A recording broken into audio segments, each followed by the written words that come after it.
What's up, crew? Welcome to Filming in Progress, the show that takes you backstage into the world of local businesses and the people who make them shine. Today's guest is Lauren Sandberg, a creative thinker and strategist dedicated to redefining how brands engage with their audiences. Her passion for meaningful communication sets her apart in the world of branding. Lauren, thank you so much for being here. Thanks for having me. Where are we? We're at our office, which is on 17th Ave, in between the McLeods, and we actually border the Stampede grounds. Amazing. Super central, easy to get here. Very central. We have parking, which is super nice. Just our little hideaway where we make nice things with nice people for nice people. I love it. Yeah. How did you first get started in the creative industry? Well, I actually studied psychology, and I decided that I wanted to move to Vancouver. And so I had registered to start school, and I was walking through the school and I saw this kind of like design area, and they had this really cool display, and there was all these like window graphics, and I was going to continue my psych studies. And at the time, I was sort of making a lot of like strange art projects and doing kind of fashion projects and things like that. And I sort of saw it, and school was starting in about a month, and I was like, oh my gosh, I need to go there. Like, I need to do that. Whatever they're doing, I want to be a part of it.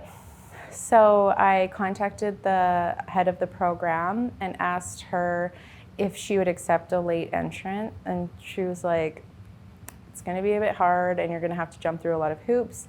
So I had to do interviews and test projects and all these things, and I was luckily accepted. Incredible.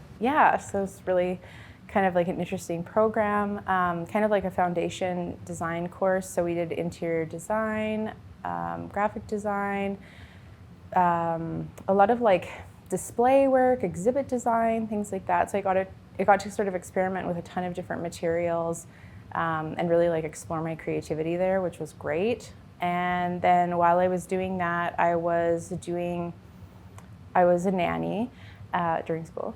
And then I also was doing kind of like window display design for some kids stores. So I would make, like, you remember Native shoes? They're like the jelly shoe. So they had kind of had their product in the store. And so I made like a 20-foot whale sculpture out of tissue paper and chicken wire. And then I made waves, and then I would put the shoes jumping out so it looked like fish. So I started doing those and then getting a few more projects like that. And then I was also doing a lot of styling, like fashion styling. So kind of like started those creative projects. That was kind of the start. And my mom is an oil painter, so she's always been kind of painting throughout my life, and sort of watching her, and I kind of thought, oh, well, I'm not a painter, and I'm not really like a technically skilled artist in that way. So I wasn't entirely sure kind of how that would work, but my mom was really supportive of me kind of like exploring, and my dad too, experimenting with lots of different things. So I tried every sport and every, kind of hobby and interest that you could. And so it was kind of cool to sort of realize that there would be a place for me. And so I sort of learned that at the program, and then continued on into many other creative endeavors. Amazing. Yeah. So you always had this like craftiness and artsiness to you, like growing up and that sort of thing? I think I always had more of, like, I was always an entrepreneur, even from a child. Like, I would start little businesses selling cards, and I would make the cards and then sell them. Or I had, like, remember the gecko bead that you would make? I don't know, people will know. It was just like a beaded gecko, and I would sell them to my mom's friends at work. So I was always kind of like starting little businesses and projects, and networking and getting to know people and being curious about their stories and all of this. So when I look back, it kind of makes sense where I ended up. But at the time, obviously there wasn't a clear path, and I probably didn't even know at the time that design was something that I could do. It all kind of came together in the end, which is nice. But it was definitely like a zigzag path to get here. Definitely. Yeah. As it always is. Yes.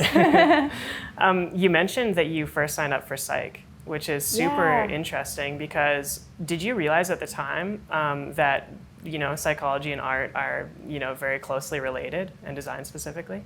Yeah, I think I thought about doing art therapy, and at the time I thought that I really wanted to work with kids. So I've kind of done a little bit of teaching, so teaching like art classes and things to kids throughout the years. So that was kind of where I thought I would go, maybe into education, or yeah, doing the psych degree and then going on to do art therapy.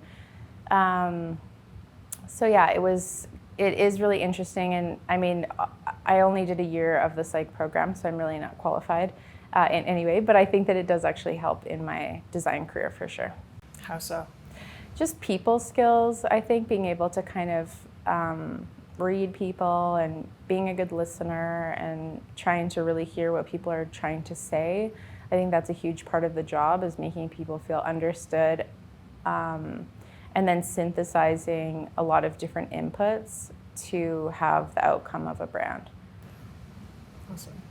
What does that process look like for you, now when you're going about designing a branding package and that sort of thing? You mentioned a lot of inputs, probably a lot of hands in the cookie jar, a lot of things going on. What does your process look like? Yeah, so we essentially have a discovery, and that can look a lot of different ways, but usually it ends up being an interview or a workshop. And then we take the findings from the interview or the workshop, and then we do our own research. And then that kind of informs a bit of like a brand positioning or a brand strategy for larger projects. From there, we kind of go into a little bit of an internal mood board, so sort of looking at what different type styles or colors are sort of like a vibe. And then we kind of go into our design process, so we'll do brand concepts, and then all of the brand concepts, color, all of those choices are directly tied back to the strategy or the positioning.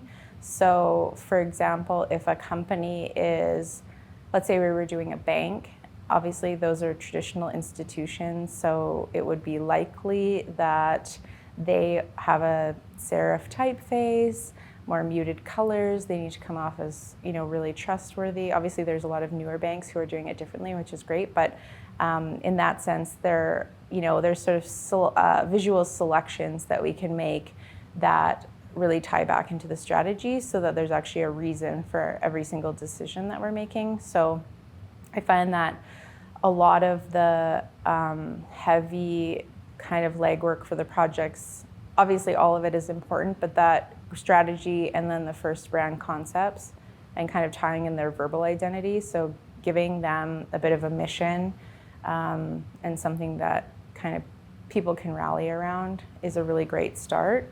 So that's usually the process of sort of how a project goes. And then once the brand concept is agreed on, then we go into production. So that can look like website or all the other brand assets and deliverables. And then we go into a launch phase, which is how you actually like disseminate that to the world and share the new brand, and then ongoing maintenance. Amazing. Yeah. I think there's so many people, me included, in the past that didn't realize that there's such a science. It goes beyond art, and it is an art, don't get me wrong, but there's such a science and psychology behind colors and font types and those different things. Yeah. Can you give us like a high level kind of overview on what that looks like?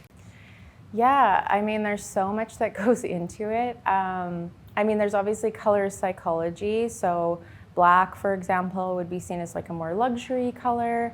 Yellow is kind of happy and friendly, but sometimes more affordable. Like if you think about No Frills, their colors are yellow. So kind of looking at that brand world. Obviously now I think that the brand colors and things that we're seeing being put out there are not following the traditional way of doing things, using a color wheel and things like that. People are definitely like breaking the grid in that sense, which I think is awesome, and kind of claiming their own stake in their own brand building. So I think that there aren't really any like hard and fast rules, but I do think that having everything tied back to the strategy, that's actually the science of it, because there needs to be a reason for it. And I think when I was younger, sometimes I would design things and maybe it looked beautiful, but there wasn't really as much of a story around it. So that's something that I try to work on all the time, is like, how is every piece of the puzzle that we're creating people tied back to this narrative, and helping them do a lot of the heavy lifting when they're not around to tell the story, because that's what a brand is. It's something that is, it helps companies basically tell their story when they're not around to be the representation of it. Definitely. Is it possible to make maybe a design mistake in the sense that the art is beautiful and everybody loves looking at it, but maybe the message that's told behind the psychology of the colors and typeface and that sort of things used say something different? I mean, it's a huge question. Like, no, but yes. I mean, I think what we do is subjective. So for us, we work with a lot of founders directly. We don't really work with larger corporations. I mean, sometimes founders that we work with directly, they do have large businesses, but it's, I go back and forth with this a lot. So a lot of how I view it is that we're designing for our clients' clients. So that's the end user of what we are creating. But another input that we need to consider when we're creating these brands is that the person who is the founder of the business is usually the face of the business. They're one face. They have the brand, and then the founder is usually doing interviews and PR and being on podcasts. And so how do we make something that feels authentic to them? So it's kind of balancing between what the clients are looking for and then what is actually going to be authentic and more easily channeled for the founders. So there's so many different inputs about that, but yeah, that's kind of, I think in larger organizations, you're seeing like insane data research and all of these things and user testing and all of this kind of thing. And if you're a smaller company, usually you don't have the budget for that. So I think for us, if a client comes to us and they do have historical data because they're doing a rebrand, that's very helpful because we will look at that and take that into consideration as an input. If you're a startup, there is some testing involved, and a lot of it is going to be more like intuition based and based on obviously our experience as a branding agency. So it's kind of just balancing what we have available to us and obviously what the budget allows in terms of research and strategy and resourcing a project to basically get the best outcomes. Awesome. So going back a little bit, you mentioned that you were always entrepreneurial at heart and always kind of artsy and had a design or an affinity probably towards, right? So did you know though when you had switched programs that you were going to own a creative branding agency at some point? No, I had no idea. I'm sure that I drove my professors nuts, and I actually have been collaborating with my old school recently, or last year we took in 2 interns, We worked with 2 interns from that program, and then I've been doing some guest lecturing for them. And I always laugh because I'm sort of like, I was a bit of the wild child in the program. And so they would ask what stream you wanted to go in, graphic design or interior design or exhibits. And I would say, I'm going to be a yoga instructor. And I really had no idea, and I felt very lost, but I was skill building. And I think that's the thing for young people too, is that a lot of times, even if you're working at Starbucks and working the till or being the barista, you're learning skills that are really important for your career, because I think that for all of us who are working in branding and the creative industry, I think the most important thing is actually we're a customer service business. And so how we actually take care of people and how we communicate and problem solve for our clients is the most important. And that usually creates the best outcomes for them. You said that you were a wild child. What do you mean by that? And how does that translate to business now? I was just experimenting, doing like a lot of really crazy outfits. I was really into thrifting. I think they would give me a brief and then I would rewrite the brief and do something completely different. And they were like, makes it very hard to grade, those kind of things. Like I was sort of just always trying to, I don't know, like just push things in a different way and probably not really being the best listener and being almost late every single day. Things like that, like, nothing too bad, but just sort of like what's the term, like marching to your own drum. Yeah, 100%. Yeah, but now they love me, so they exactly, which is great. Do you think that some of those characteristics are like identity of being an entrepreneur? Yeah, I think now looking back, it makes total sense that I'm doing the work that I do now and running a business, because I think at this point I'm probably unemployable. I mean, not actually, but I think that's kind of the joke that I have. It would be hard for me to go and work for someone else at this point. I think just the freedom that I have to kind of co-create the culture that I want and create the work environment and the experience, and then also sort of the freedom to explore my creativity, challenge myself, like all of those things, they really add up. And that's sort of, I guess, like values that I hold would be freedom for sure is a value that I hold. Fun is a value that I hold. Like, I love having fun. And efficiency. I like when things are efficient. But yeah, so that kind of all adds up to being an entrepreneur in my mind. So it really does make sense. Yeah, totally. You said unemployable, which is super interesting because that seems to be a common theme on this show. Yeah. When you think about unemployable, when you say that, what does that mean? Yeah, I mean, I wish I was employable, because I feel like being an entrepreneur is like quite a challenge. It's like a difficult path. It can be very rewarding, but it's also, like, I think that actually Steph from Daughter Creative, so she's a good friend of mine, but she also is a mentor to me, and she has been amazing with her, or done so well with her agency. But she kind of told me that the marker of like a successful entrepreneur is staying stable and then like kind of riding the waves. So I think about that a lot. And so, yeah, to answer the question about being unemployable, I just think that now what I'm doing, I feel so in flow in my own life. Like, every day I wake up and I'm excited to get to the office.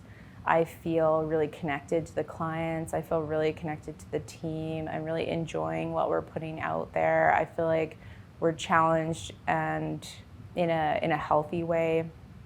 So I think for me to have that feeling of kind of that flow state at work, even when there are challenges, and to feel like the challenges push me a lot as a person to grow, but I really wouldn't have it any other way. And I just don't know if there would be the same opportunity for me anywhere else, I guess.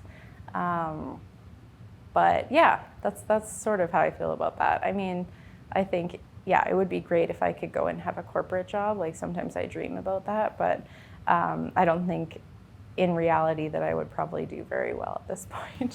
Fair enough. Yeah. When we were speaking off camera, you mentioned that you had started a creative agency. Yep. And then actually went back to work for other people. Yeah. Tell me about that experience. Yeah. So we founded the agency. I was quite young, in my mid-20s, and it grew, and it was really fun, and I had a lot of great entrepreneurial experience doing that. It really helped me, especially with this business as well. And I think I kind of got to a point where I felt that I needed more leadership and leadership training and kind of education around business, because I think that we were focused so much on the creative side. And so I just had a lot to learn there. So I picked a place to go and actually work and be an employee, which was a great experience because they allowed me to be very entrepreneurial there, and were super supportive of that. But I learned a lot about how business works, how finance works for businesses. And that was really like an invaluable education for me that I think that I needed. And I don't think that otherwise would be in the place that it is now if I hadn't have gone through that experience. So I'm really happy that I did that. It was really hard to give up, like super difficult decision to make, to kind of step away from something that you had been building. But I just felt, for me personally, as a part of my journey and development, that I needed that kind of leadership experience and training and have kind of more mentorship. Mm-hmm. Yeah, it sounds like an extremely mature decision that I don't think many first-time founders probably can say the same. Yeah. Was there a certain challenge or something that you were trying to overcome when, that was the catalyst for that decision? I think just sort of managing a team and kind of figuring out my place. So yeah, I think I was definitely focused on the creative, which was great. But I think in terms of being able to be more of service to my clients, I feel like the way that I am now, there was just kind of a business acumen that I needed. And I feel like starting something so young, my idea was like, oh, I'm just going to go travel the world and be like a digital nomad. And it didn't work out that way. I was in the office all the time. Hard to go on vacation, I guess, or go on trips and travel because we had a team. And so I think those were kind of skills that I had to build up and build up more confidence, I guess, in kind of like other areas of business. So it's really hard to do on your own unless you kind of at the time could have access to a lot of coaching and things like that. So yeah. So it was kind of like a accumulation of all of those things. Yeah, awesome. When you decided to make the decision, I feel like unfortunately hustle culture and other things make us feel this way that that would be seen as a failure. Oh yeah. Did you experience that feeling and what did it look like? No, I didn't feel that way. I think it was difficult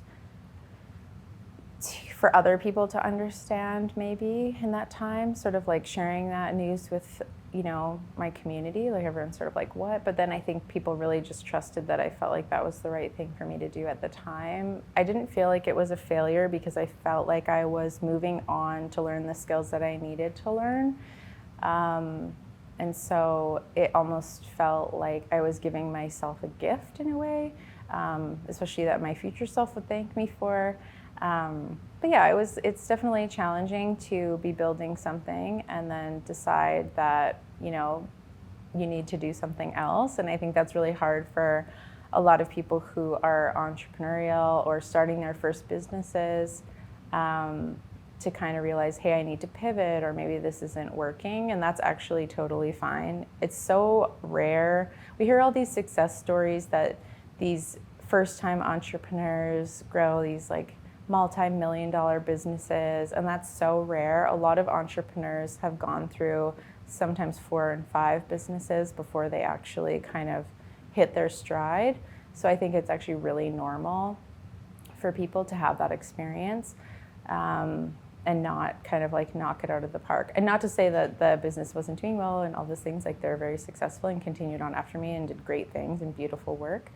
But yeah, I think that sometimes you just have to really listen to yourself and say, like, are these the problems that I want to be solving? And that's a choice that we all have every single day. And it's a choice that we all have to make changes so that we can work on the problems that we want to solve. And I think that that's sort of how you find fulfillment in work. Couldn't agree more. You said, you were asking yourself, are these the challenges that I want to be solving? That's such a great question and so important for anybody to ask themselves. Did you always have the mental clarity to kind of like, or the clarity to be asking yourself those deeper questions and decide what you want, even like you said in your mid-20s? No, like not even close. So I think that's the other thing, is I was just very young. And so, and not to say that there aren't very successful entrepreneurs in their 20s, but for me, I feel like it took me, I don't say I'm a slow learner, I'm a thorough learner. So it takes me a little bit of extra time to sometimes get to the conclusions that maybe it would be quicker for other people. But I think now that I have kind of a lot of work experience under my belt and have been through so many different projects and worked with so many people, I find the decision making to be quicker, and I'll kind of know. But without that experience, there's no way to really gain that clarity. So you kind of have to go through it. And I mean, I still have so much time left working on this earth, and there's so many things that I still want to do. But for where I am right now, I feel like I'm in the right place. Amazing.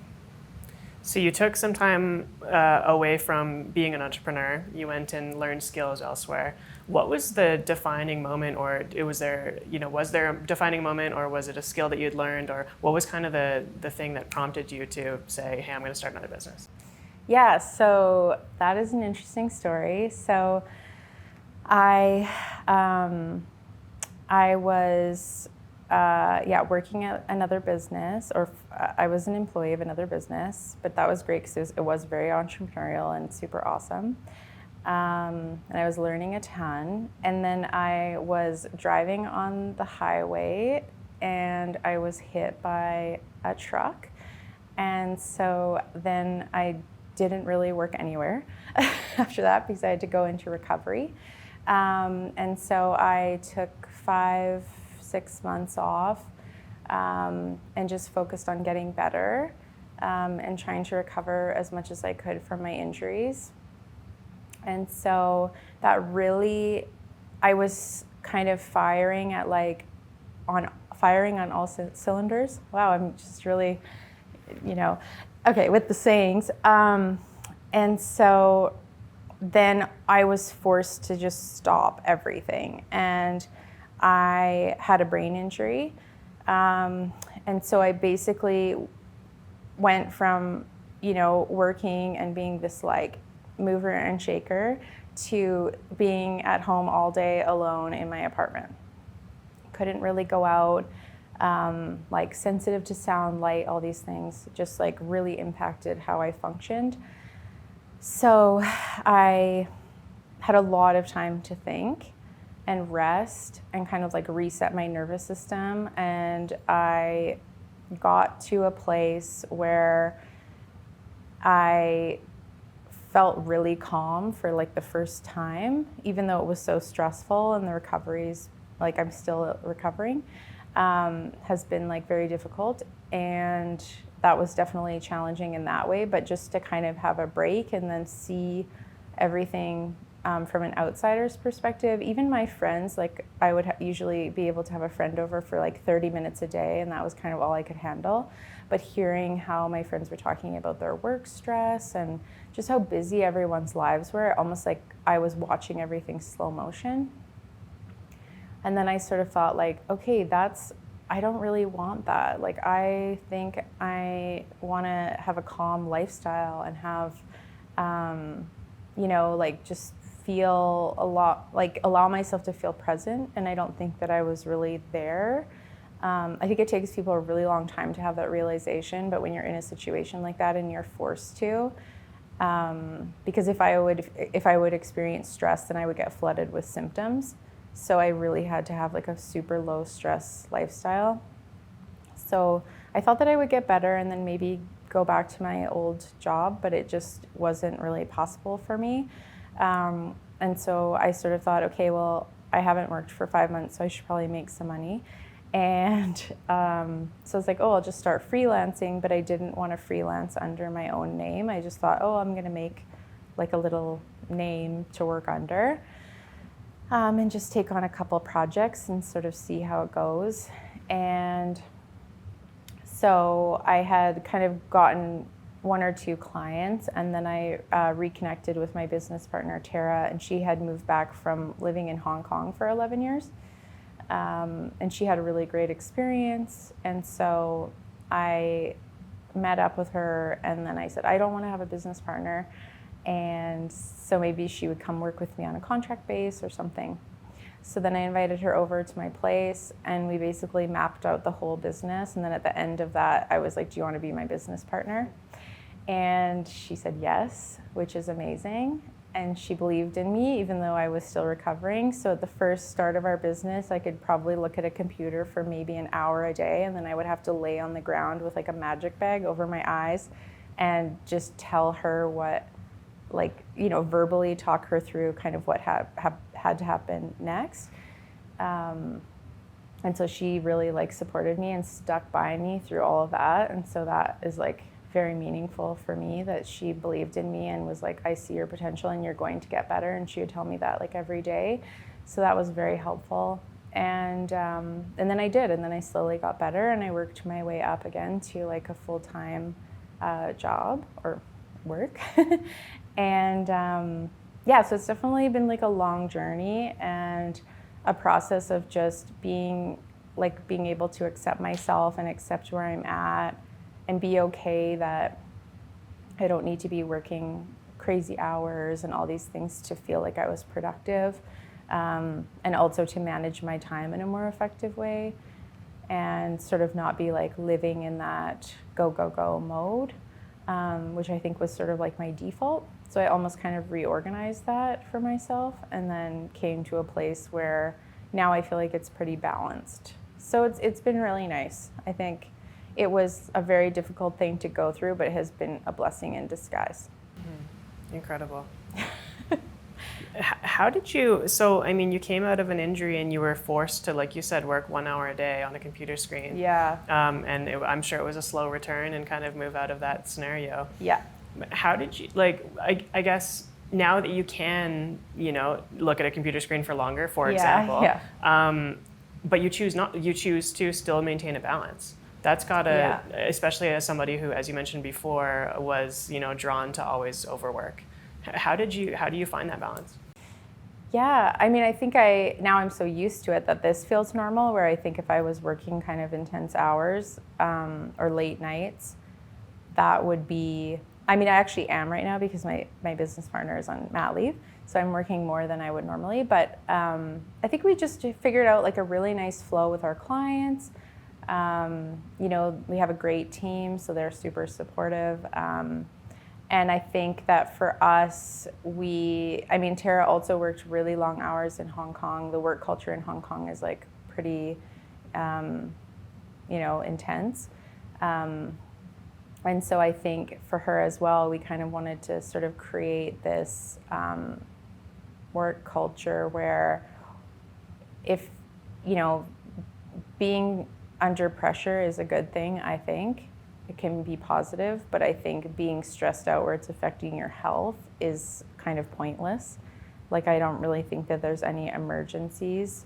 Obviously, we try to be efficient and timely, and, you know, we're not kind of taking, you know, we have deadlines and things that we have to adhere to, but I also think that there's ways that you can have a healthy work-life balance that, you know, allows you to explore other things outside of your job. So that's sort of something that I think we try to like promote, especially with our team, that, you know, when you're here, we're working and we're, you know, producing and having fun while we're doing it and making it enjoyable. And when they're not there, that they're not responding to emails and things like that. So I think it's just kind of like that boundary setting. Yeah, awesome. Yeah. Have you experienced there's, you know, this emerging thought that clients also really respect the boundaries that you set around your response times and that sort of thing as well. Have you experienced that in your, you know, in your business? Yeah, our clients are really respectful.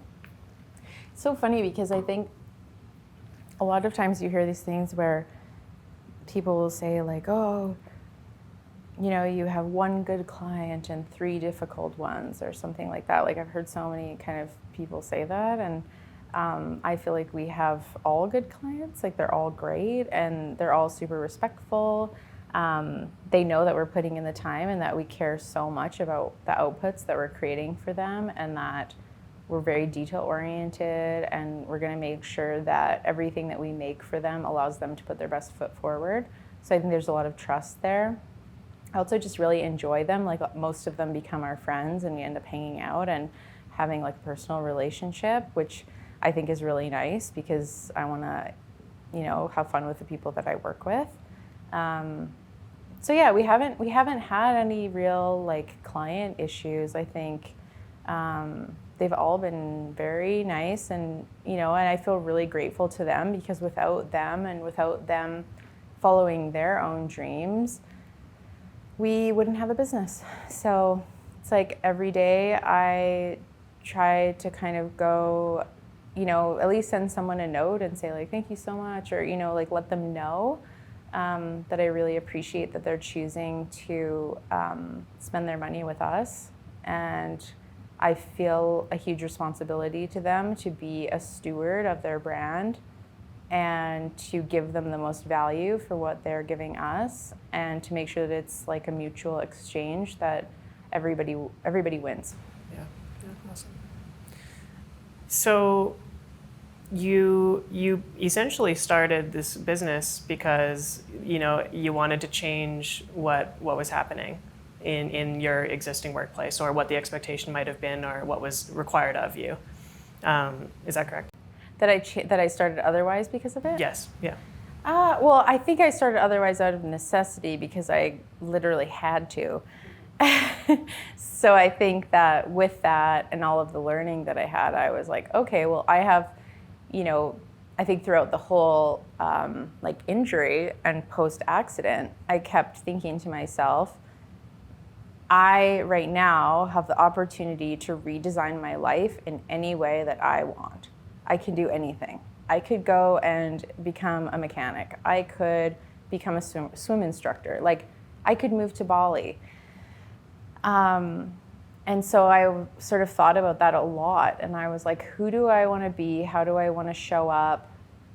How do I want to spend my time? Who do I want to spend it with?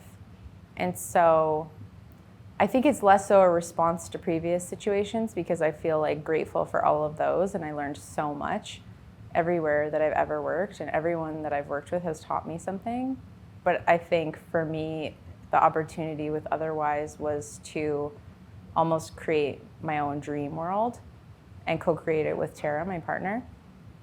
And so that's everything from how the office is designed, to how we send emails, to who we work with, what contractors we work with, what partnerships we take on, the brands that we work with, like all of these things. It's sort of like, how do they all fit into this puzzle, which is the Otherwise universe, which is kind of, I think, Tara and I's like dream child. And it's rare in life that you get those opportunities. So I think that those opportunities can come from, starting a new business, or entering a new relationship, or ending a relationship, or all of these things. Like, they're all opportunities to kind of redesign how you're doing things. So I think thinking about it through that lens really helped me feel excited every day about, okay, all of these decisions, if I'm intentional about them, then they're going to co-create this little world that I get to live in. Mm-hmm. And then as we bring in more team members, they also contribute to that in their own ways, and bring things that sometimes I wouldn't even have thought of myself. So it's really fun to kind of say like, okay, whatever it is, oh, we're going to do this like cool team event, or we're going to, and kind of make up our own rule book. Awesome. Yeah. Do you think that I mean, obviously nobody, nobody wants to nor deserves to have an injury like that. But do you think that like forced slowdown, if you will, was kind of necessary on the path that you were on? Yeah, I mean, it's sort of like I don't really know what my life would be like if that didn't happen to me, so I can't really see the other side. But I mean, it for sure changed the trajectory of how I operate as a person, and it really pushed me to like look at everything. And also I feel like before I had a lot of like people pleasing tendencies, and that was also really hard for business, like lacking boundaries as a person.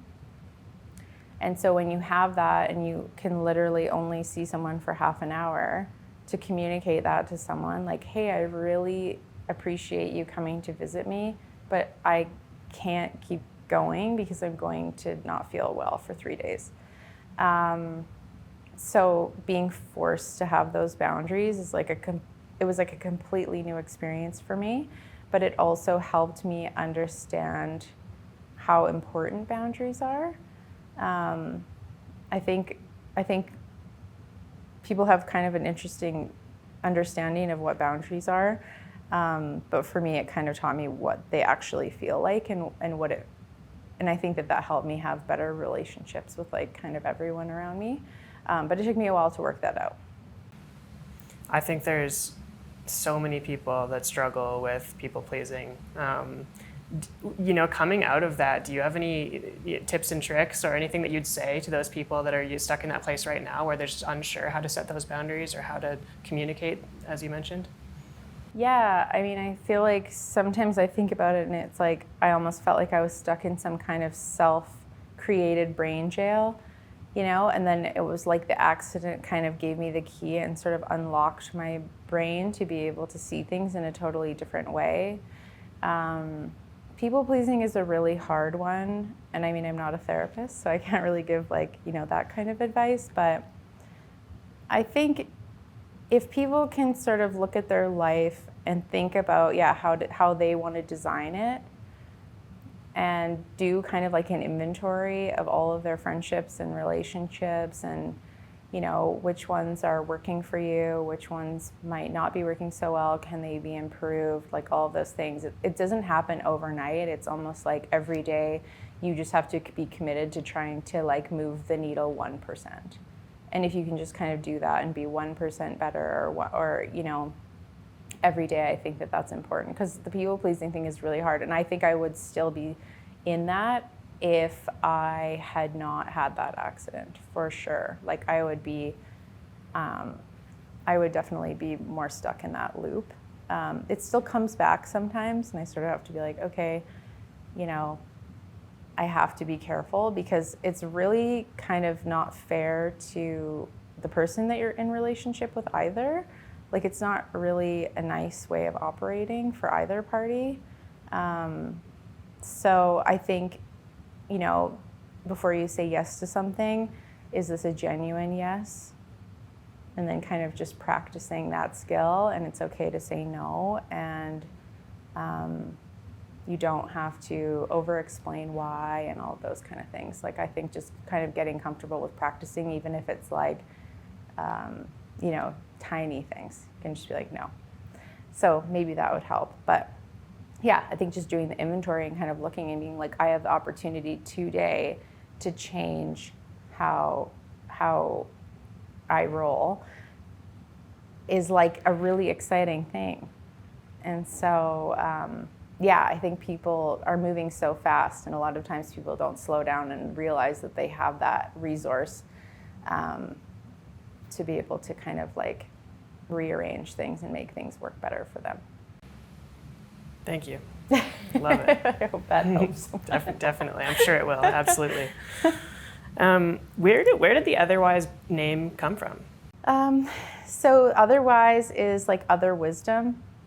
So that was kind of the name inception, but it actually came from, Steph from Daughter, she was over and we were chatting about names, and we both keep naming lists on our phones. So sometimes we'll kind of be like, I have this cool whatever, and then I was like, I need to do a name, and I had another name that I was thinking of, and she was like, oh, I have this list, you could look through it, and then I was like, Otherwise, and then I was like, Other Wisdom, and then she was like, you should take it, and so she gave it to me. And I will say, and I know I've talked about Daughter now, this is the second time, but Kelly, Jill, and Steph, who run Daughter, are the most supportive and amazing and talented women that you could ever meet. The caliber of work that they're putting out is amazing, and they really have been so supportive of Otherwise, and I really don't know if we would be where we are without them. So I really want to just shout them out and say thanks.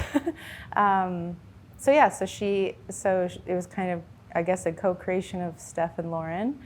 So they've just been really generous and kind of had our backs and helped us out a lot. And also just the mentorship, because they've been at it for longer and obviously grown their business and done some amazing projects. So kind of just being able to even like workshop ideas or sort of say like, hey, this is kind of something that I'm facing, and getting that support and kind of insight from them has been like totally invaluable. Yeah. For anybody who doesn't know, they just finished the rebrand for, it's been a few months now, but for Calgary, correct? Yes, So Awesome. they did the brand for Calgary. And they've done a lot of really incredible projects in Calgary. So they're definitely an amazing agency for sure. I look up to them a lot. You mentioned mentorship there, which I think is awesome. A lot of people kind of overlook that aspect or element of entrepreneurship, is learning from others who may have been in similar situations previously. Can you walk me through kind of the value that you get from mentorship and what that relationship looks like for you? Yeah, I have a lot of mentors. I also have 2 coaches. So one is Wendy Mullane, wonderful person. So she helps us with business coaching, but it's almost more of like a personal growth. Well, that's how I kind of like use her as a resource. So she's super supportive of kind of like if I'm having imposter syndrome or just all of those things that come up with just kind of how your confidence and just like personal growth, I guess. So that's great. And then we have another coach who helps us with like finance and kind of the business side and just kind of asking those types of questions, like more more like business development and things like that. So he's amazing. So those are 2 that we work with. And the mentorship group, so sometimes, I mean, there's so many for me, and I try to kind of, I don't even know if I've tried, but this has just kind of happened. It's like the group of people that I kind of see as mentors for me are actually at all different phases and stages of business. So I have a friend that has a business that's over 20 years old, and that's a totally different style of kind of mentorship or way of looking at than peers that have a similar size agency and are maybe a few years in or have like a slightly different service offering. Also, a lot of peer-to-peer. So a lot of the other branding agencies in Calgary, we are lucky to be friends with. So we have this really nice community and everyone's really supportive of each other. I don't really feel like it's a competitive space. It's like very, if another smaller agency gets a project, I'm like, awesome. Like I really just want them to be well. And I think that they're all doing a great job with their team and their company culture, and their work's amazing. So I just feel like it's a win for all of us and kind of building that creative community in Calgary. And also kind of putting Calgary on the map as somewhere that you can access great creative, which I think sometimes is overlooked just because of, being known as like the Stampede town. And I think that's changing a lot now, where a lot of people are moving here from Vancouver and Toronto, and it's becoming kind of like a cooler city, I guess. You think that narrative is shifting towards Calgary being able to compete maybe with the Vancouvers and Torontos? I do, yeah. Like I think the work that's coming out of Calgary right now is amazing. Like Daughter is a great example, Public Eye, I don't know if you know them, but they're a branding agency. They're amazing. Like their work is absolutely incredible. Grant Aislinn, I know that you've chatted with her before. She's awesome. Gentle Lion, they do more like Marcom work. They're amazing. Like the caliber of all these people's work is so awesome. Tanya from Marrow Studio, like there's just I could go on. The caliber of work here is really high, and sometimes I feel like we're overlooked just because of being kind of like not Vancouver or Toronto. Yeah. But yeah, I do feel like that narrative's changing, and I think that as more people move here, the kind of like creative community will continue to grow and flourish, which I'm really excited about, and I already see the changes happening. Definitely. Awesome. What are some of the biggest challenges that you face in the branding industry? Oh, I mean, I know there's so many. Mine are more like business challenges. But yeah, I guess, I mean, sometimes that just the work is subjective a little bit. Like it's, you know, someone doesn't like green, but maybe green makes sense because they're a recycling company. Like, you know, things like that. And, you know, those kind of details. I wouldn't say the challenges that I'm facing are in the branding industry. Like, I think obviously Calgary has a smaller population than, say, if we lived in New York or LA, and maybe we would have more access to smaller businesses. But the entrepreneurial community in Calgary is like huge, and there's so many people starting businesses, and there's so many awesome small businesses in the city. So I feel like that's a really positive thing. But yeah, for me, I guess the challenges are more, you know, honestly personal, because I think sometimes Tara and I set the tone. So, you know, if I'm not feeling confident or having imposter syndrome or sort of like showing up in a way that I don't want to be, because, you know, we're all human and we all have off days. I find that those affect me the most, is actually just making sure that I am showing up in a way that I feel like is aligned with my own values and how I want to lead, and making sure that I'm like building up those leadership skills all the time as much as I can, so that I can be of better service to our team and to our clients and the projects. So I really feel like that's kind of the mission. Like, I think that for me, the whole purpose is like customer service and being in service to others, and that's what we do. Like, I think art, if you're an artist, it can be 100% about your vision.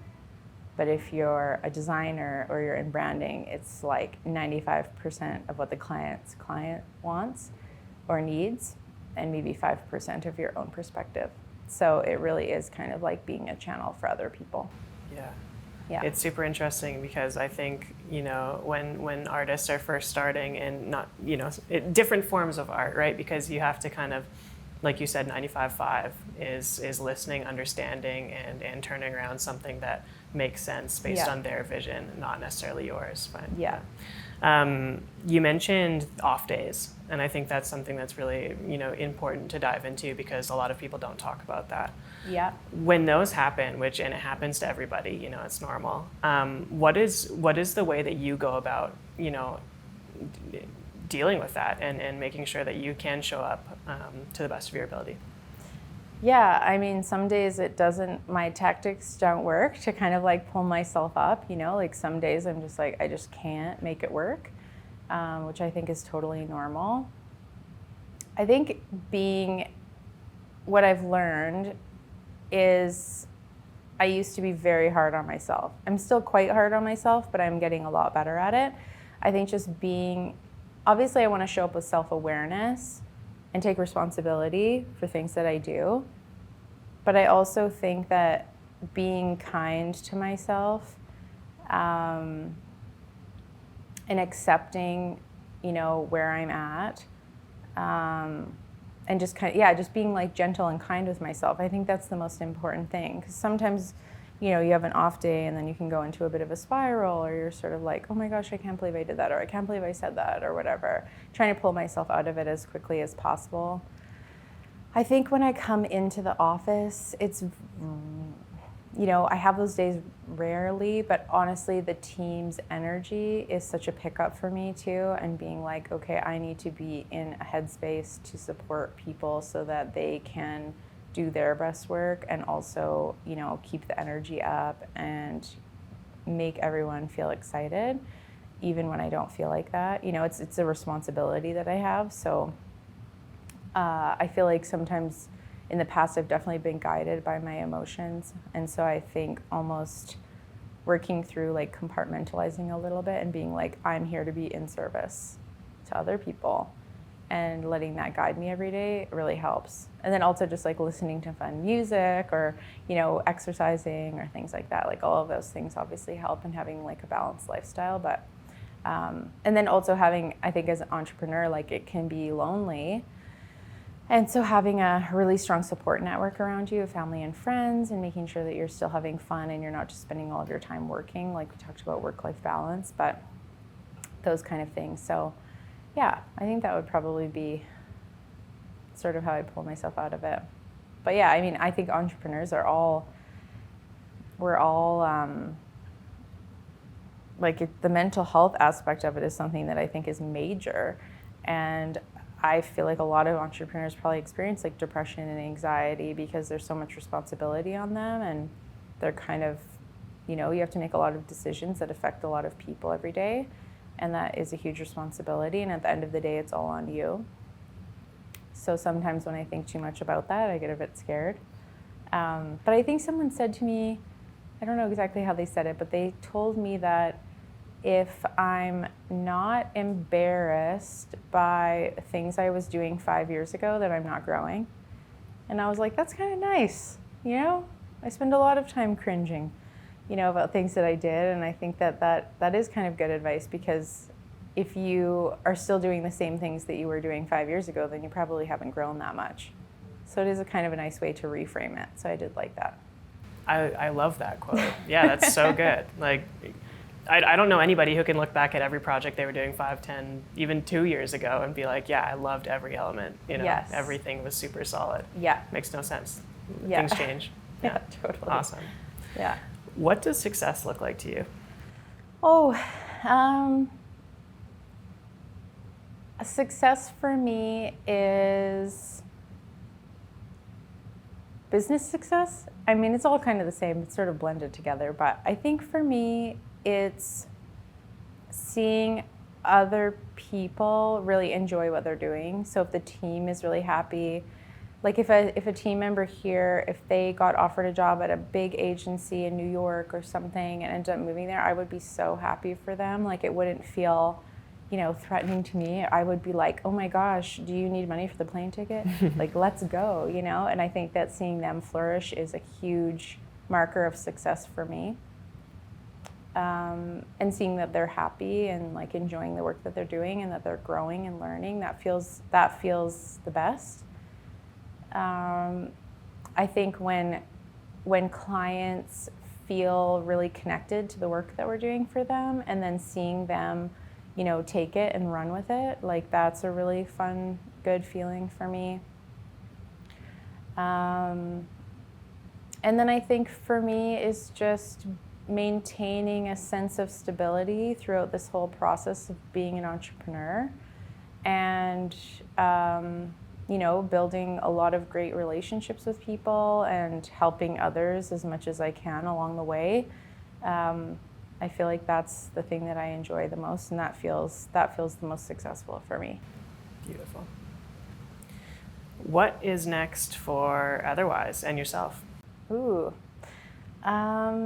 Otherwise, I mean, I think we're just going to keep going on the path that we're going, and, you know, just maybe pick up a few new employees along the way, build the team, probably, just more branding projects, hopefully getting more projects in the States and outside of Canada, even across Canada, kind of outside of Calgary, which I think is great. Maybe some work travel would be fun. But yeah, I think for us, like, our goal isn't to build a super large agency. I think we want to keep it kind of small and just make sure that the caliber of work that we're putting out is really high quality, and that the clients feel like the level of service that they're getting is very high and that the value is there. So I think that's for us, like we don't really see it growing into a larger agency. I think just keeping it kind of small and doing fun projects and getting to meet interesting people and creating a nice place for people to come and work. We spend a lot of time working, so it might as well be enjoyable to walk in the doors every day. And yeah, I think that's kind of the future. Where can we send people to follow along? Oh, we have an Instagram account, so it's at Otherwise Brands, and LinkedIn is Otherwise Brands, and then our website is Otherwise Brands. Keep it simple. Yeah. Awesome. Yeah. Well, Lauren, thank you so much for this conversation. I've truly enjoyed getting the opportunity to chat with you. It's been amazing. Thanks for having me. It's so nice.